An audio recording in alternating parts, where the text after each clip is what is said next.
आप सबको डॉक्टर रजनी रमन झासा, आचार्य संस्कृत विभाग, राजकीय महारानी सुदर्शन कन्या महाविद्यालय बीकानेर का नमस्कार स्वीकार। हमने कालिदास रचित रघुवंश के द्वितीय सर्ग के 40 पद्यों का पारायण कर लिया था, जिसमें सिंह कहता है राजा को कि तुम अपनी लज्जा त्याग दो और लौट जाओ। तुमने अपने गुरु के प्रति शिष्य भक्ति दिखा दी है, और यदि जो शस्त्रों से जिसकी रक्षा होनी चाहिए लेकिन वो नहीं हो पा रही है, तो इसमें शस्त्रधारी का कोई दोष नहीं होता। तो तुमने शस्त्र तो संभाल लिया है, लेकिन तुम शस्त्र से इस गाय की रक्षा नहीं कर पाओगे, इसलिए तुम्हारा कोई दोष नहीं है, तुम जा सकते हो वापस। यहाँ तक हमने पढ़ लिया था। अब हम इसके आगे चलते हैं। इति प्रगल्भम पुरुषाधिराजो मृगाधिराजस्य वचो निशम्य प्रत्याहतास्त्रो गिरिश प्रभावादात्मन्यवज्ञा शिथिलीचकार। पुरुषाधिराजा, राजा जो था, पुरुषों का राजा जो था, इति प्रगल्भम मृगाधिराजस्य, मृगाधिराजस्य मतलब जो मृग का पशुओं का स्वामी है यानी सिंह। तो पुरुषों के स्वामी यानी राजा ने पशुओं के स्वामी सिंह के इस प्रगल्भ वचन को, मतलब ढीठ वचन को या धृष्टतापूर्ण वचन को सुना, निशम्य सुना। और सुनने के बाद उसको यह अनुभव हुआ कि गिरीश प्रभावात प्रत्याहतास्त्र, कि भगवान शंकर के प्रभाव से मेरा अस्त्र कुंठित हुआ है। भगवान शंकर के अस्त्र से, भगवान शंकर के प्रभाव से मेरा अस्त्र कुंठित हुआ है। यह जानकर प्रत्याहतास्त्र इति आत्मनि, ऐसा सोचकर, आत्मनि अवज्ञाम, अपनी जो अवज्ञा कर रहा था वह शिथिली चकार, उसको शिथिल कर दिया। वह यह सोच रहा था कि मैं ऐसा कैसे हो गया, मेरा हाथ कैसे चिपक गया। लेकिन जब राजा को लगा कि यह तो भगवान शंकर के प्रभाव से ऐसा हुआ है, क्योंकि इसने बताया कि मैं भगवान शंकर का भेजा हुआ सिंह हूँ, तो भगवान शंकर के प्रभाव से ही मेरा हाथ शिथिल हुआ है, ऐसा सोचकर वह जो अपनी अवज्ञा कर रहा था, अपना तिरस्कार कर रहा था कि मैं तो बहुत कमज़ोर हो गया हूँ, उसको उसने शिथिल कर लिया। शिथिल कर लिया से तात्पर्य यह है कि उसकी जो ग्लानि थी वह कम हो गई। फिर से सुनिए। वह जो राजा था, जिसको पुरुषाधिराजा कहा, पुरुषों का राजा कहा गया है, उसने इस प्रकार मृगाधिराजा, पशुओं के राजा का प्रगल्भ धृष्टतापूर्ण वचन को सुना। और मेरा जो अस्त्र है जो है यह भगवान शंकर के प्रभाव से कुंठित हुआ है, न कि और किसी कारण से या मेरी कमजोरी से, ऐसा सोचकर उसने अपनी जो अवज्ञा वो कर रहा था, अपने को जो अपना जो तिरस्कार कर रहा था, उसको उसने क्या किया कि शिथिली चकार, शिथिल कर लिया, ढीला कर दिया, यानी अपनी ग्लानि को उसने ख़त्म कर दिया। आगे कहते हैं, प्रत्यब्रवीत चयनमिषु प्रयोगे तत्पूर्व भंगे वितथ प्रयत्न जडी कृतस्त्र्यंबक वीक्षणेन वज्रम मुमुक्षन्निव वज्रपाणि है। क्या हुआ, क्या कहा, तत्पूर्व भंगे इषु प्रयोगे वितथ प्रयत्न। तत्पूर्व भंगे, पहले क्या हुआ, बाण चलाने में पूर्व भंगे रुकावट आई। पहले आई हुई रुकावट से बाण के प्रयोग में वितथ प्रयत्न, असफल प्रयत्न वाले, रुकावट आ गई। पहले क्या, अब वो निकाल नहीं सकता था बाण को, हाथ चिपक गया जाकर वहाँ, तो रुकावट आ गई। किस विषय में रुकावट आई, तो इषु प्रयोगे, बाण के संधान में, बाण को चलाने में। तो पहले आ गई जो रुकावट किसमें, बाण के संधान में। ऐसे राजा ने वज्रम मुमुक्षन त्र्यंबक वीक्षणेन जडीकृत वज्रपाणि इव। तो वह राजा कैसा हो गया कि वज्र को छोड़ने का जो इच्छुक इंद्र था, वह भगवान शंकर के देखने मात्र से जड़ हो गया था इंद्र, वैसा यह राजा हो गया। कथा है कि भगवान शिव और देवराज दोनों का, इंद्र का युद्ध हुआ था। उसमें देवराज भगवान शिव पर वज्र चलाना चाहता था इंद्र, लेकिन भगवान शंकर के देखने मात्र से वह जड़ हो गया, मतलब उसका वज्र चल ही नहीं पाया। तो वैसा ही हो गया राजा। पहले आई गई रुकावट बाण के प्रयोग में जिसके हो गई, ऐसा वह राजा वज्र चलाने के इच्छुक किंतु भगवान शंकर के देखने मात्र से जड़ हो गए इंद्र के समान हो गया वह राजा। एनम प्रत्यब्रवीच, इस सिंह को बोला, प्रत्युत्तर दिया। मिलाओ, इंद्र है, इंद्र भगवान शिव पर वज्र छोड़ना चाहता है, राजा है, सिंह पर बाण छोड़ना चाहता है। इंद्र भगवान शिव के देखने से जड़ हो गया और राजा जो है वह बाण छोड़ने के क्रम में सिंह के द्वारा देखे जाने से जड़ हो गया।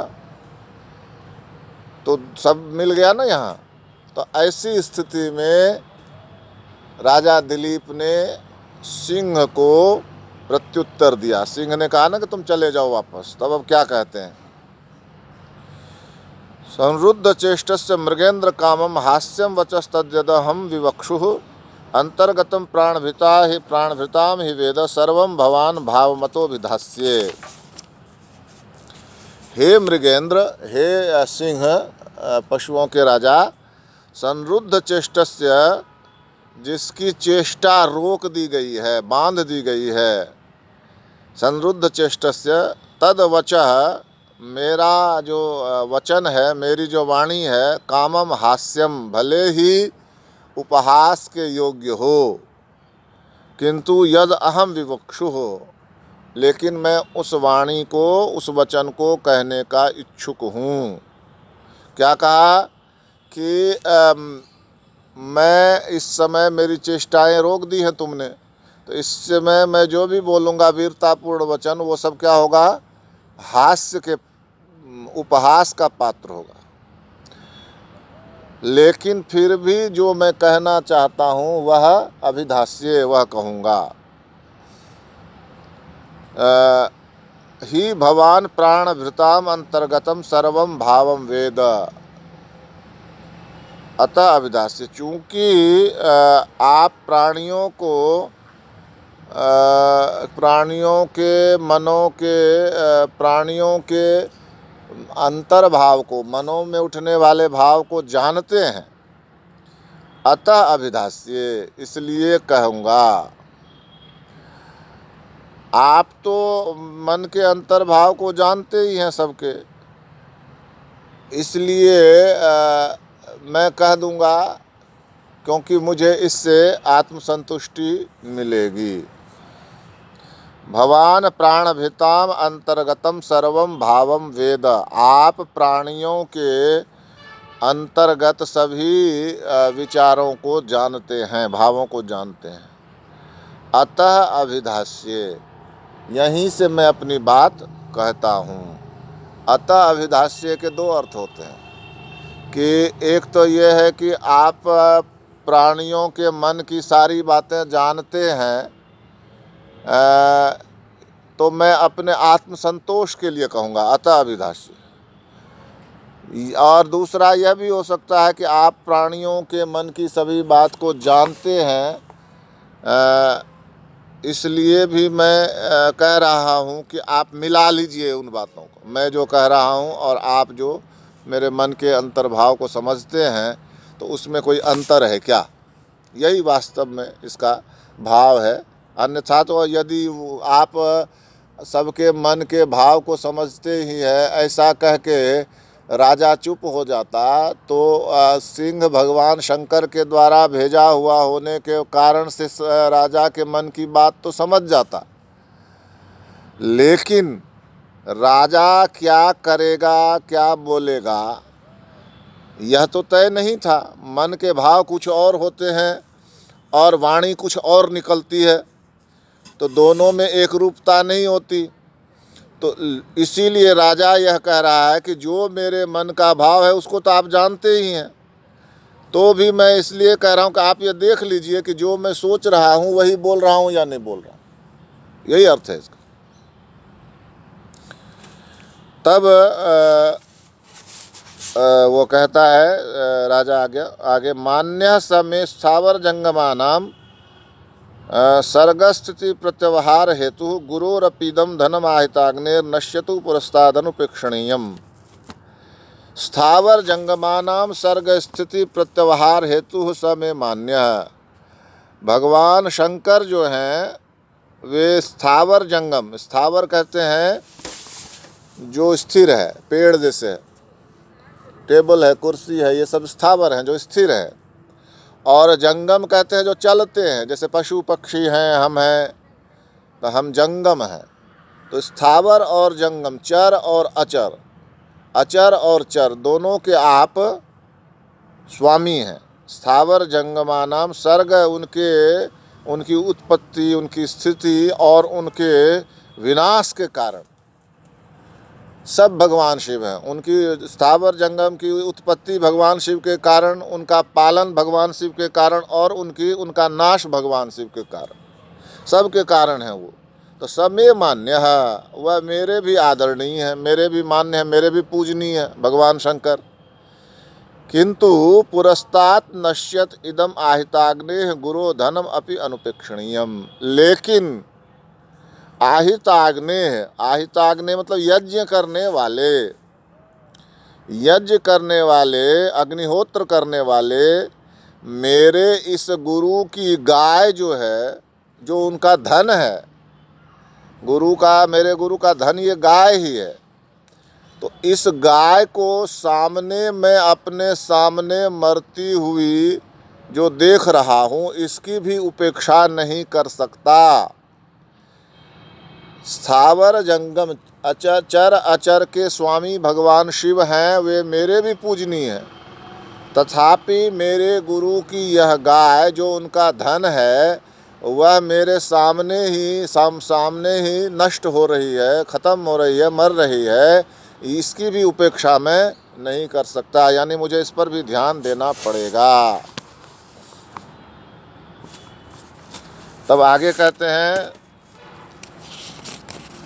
सत्वं मदीयेन शरीर वृत्तिम देहेन निवर्तयितुम प्रसीद दिनावसानोत्सुक बालवत्सा विसर्जताम धेनुरियम महर्षे।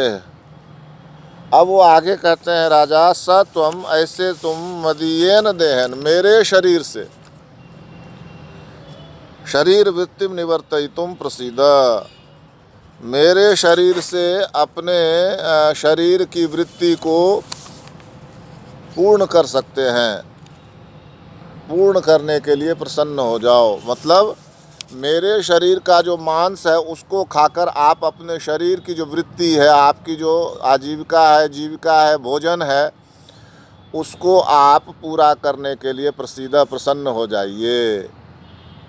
यानी आप इस गाय को छोड़ दीजिए और मुझे खा लीजिए, ये अर्थ हुआ। सत्वम मदीयेन देहन, मेरे शरीर से, शरीर वृत्तिम निवर्तयितुम, अपने शरीर की वृत्ति, अपने शरीर की भूख को, क्षुधा को शांत करने के लिए प्रसन्न हो जाओ। दिनावसानोत्सुक बालवत्सा यम, यह दिन के समाप्त होने पर अपने बछड़े को, छोटे बछड़े के प्रति उत्सुक हो रही है, वहाँ जाने के लिए उत्सुक हो रही है। दिन का समापन हो गया और अब यह अपने बछड़े के पास जाने के लिए उत्सुक है। विसर्जताम, इस विसृज्यताम, इस धेनुरियम महर्षि, इस महर्षि की इस गाय को छोड़ दीजिए। मुझे खा लीजिए, आप अपनी भूख मिटा लीजिए, लेकिन यह जो अपने बच्चे से मिलने के लिए उत्सुक है गाय, महर्षि की यह गाय, इसको छोड़ दीजिए। इस तरह से हमने कुछ और श्लोकों का पारायण किया, शेष का हम आगे पारायण करेंगे। धन्यवाद।